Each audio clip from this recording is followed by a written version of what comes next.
Hello guys! Hello Aries! Welcome dito sa aking channel Aries.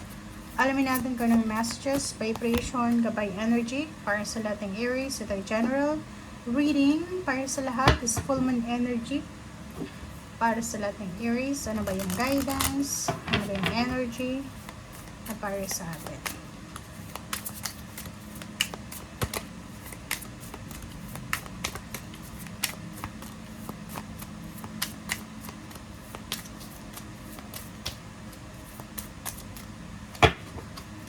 Okay, Aries.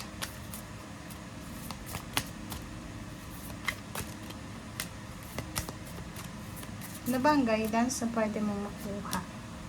Partnership, motivation, teamwork. Okay, Aries. Okay, Aries.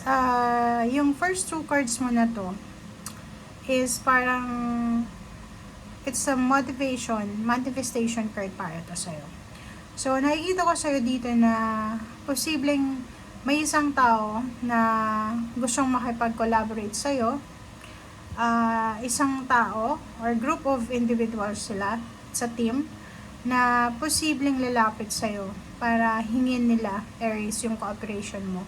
So, dito sinasabi na kailangan mong siguro tanggapin ito, but make sure na kilatisin mo kung like-minded ba individuals yung mga taong ito, pareho ba kayo ng motivation, ng determination sa buhay. So bago mo tanggapin to na partnership, collaboration na to or teamwork, hanapin mo muna sa kanila, sa mga taong ito na nag-o-offer sa'yo. It's either mga taong gusto makipagkaibigan sa'yo. So if in case may mga taong gusto makipagkaibigan sa'yo, ramdamin mo muna. Doon tayo magsimula sa pakikipagkaibigan. Ramdamin mo muna kung itong mga taong to na to is resonated ba sa energy mo or iba. Ramdamin mo muna kung pwede ba silang pagkakatiwalaan or hindi. Okay? So, nakikita ko sa'yo dito, Aries, na you're super motivated. Motivated ka and determinado ka talaga na ma-recover yung mga nawala sa'yo sa nakaraang taon. Ma-restore yung energy na nawala sa'yo. Makuha kung ano yung talagang deserve mo na blessings. Okay? You are motivated, determined, and then driven.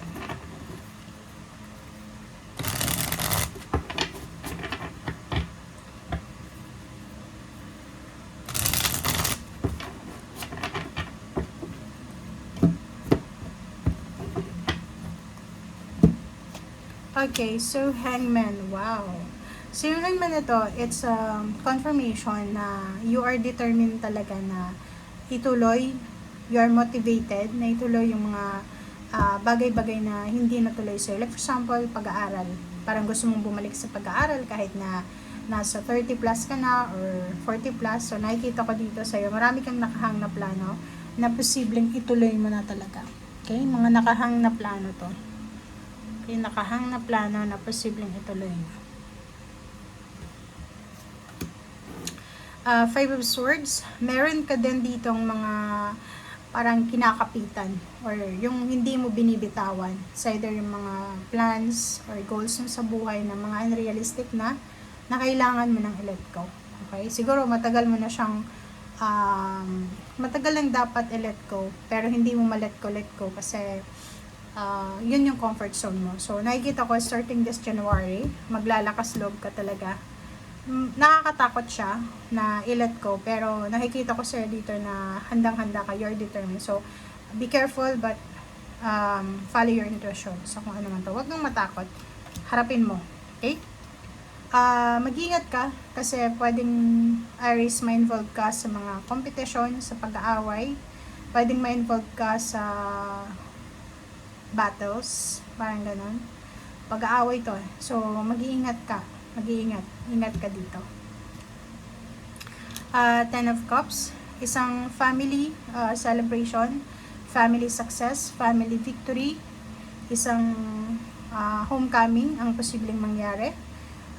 May family occasion, celebration, merong pagtitipon, meron ditong good news tungkol sa kapamilya, may rason kung bakit kailangan mag-celebrate. Okay?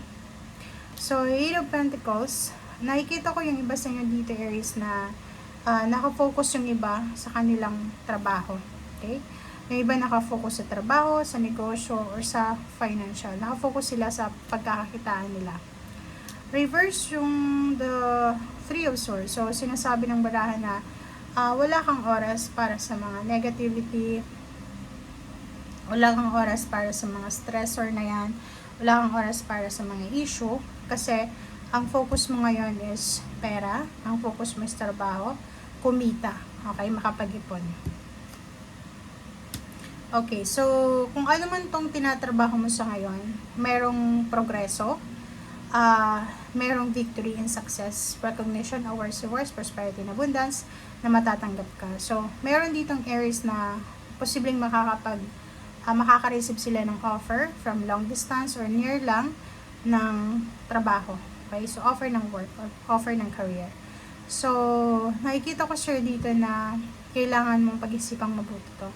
Meron din na Aries na this January ay magta-travel sila. Travel back to their country, to the city, to the province, back to their workplace, parang ganun. So, kita natin dito yung mga travels, movement, parang ganun yung mga progress. Okay? So, yun. So, nakikita mo naman, Aries, marami kang matatanggap na balita tungkol sa pera. Maraming mag-o-offer sa'yo eh. Diba? O-offeran ka nila ng iba't ibang klase ng opportunities, ng job opportunities, or mga condition, mga work condition, ganyan. Mataas yung sweldo sa ganito, mataas yung sweldo sa ganyan. So, kita natin dito na maraming communication. Magiging sobrang busy ka sa pagsagot ng iyong mga tawag, ng chat, call, or email. Oh. Wow. Diba? So, ito yung pinaka-highlight sa'yo sa ngayon na meron kang isa-celebrate. It's either yun, homecoming, end of the contract, end of kung ano man na-end ang mga negative sa buhay mo. So, Nine of Cups is a wish fulfillment. So, may mga wini-wish ka emotionally na posibleng mangyari or magkatotoo na siya. May rason para mag-celebrate. Isa yun sa rason na mag-celebrate ka. And maraming good news, napakaraming good news, napakaraming balita, marami ding chismis, maraming pag-uusapan ka, or maraming mga tao na ikaw yung magiging topic nila sa kanilang pag-uusap. Meron ditong good news na posibleng darating sa'yo, and ang good news na to is isa yan sa katuparan ng mga pangarap mo sa buhay. So kung ano man yan, sinasabi sa'yo dito ng barahan na at last, diba, luckily, at last talaga matatapos na yung mga sufferings mo. So nakikita natin na yung January mo is a renewal of contract, renewal of relationship, renewal of your old life. Parang nakikita natin yung pagbabago dito. And makakaalis ka na sa mga paghihirap, sa stagnation, restrictions, relationship imprisonment, work imprisonment, or anything. Okay? Thank you guys. Bye!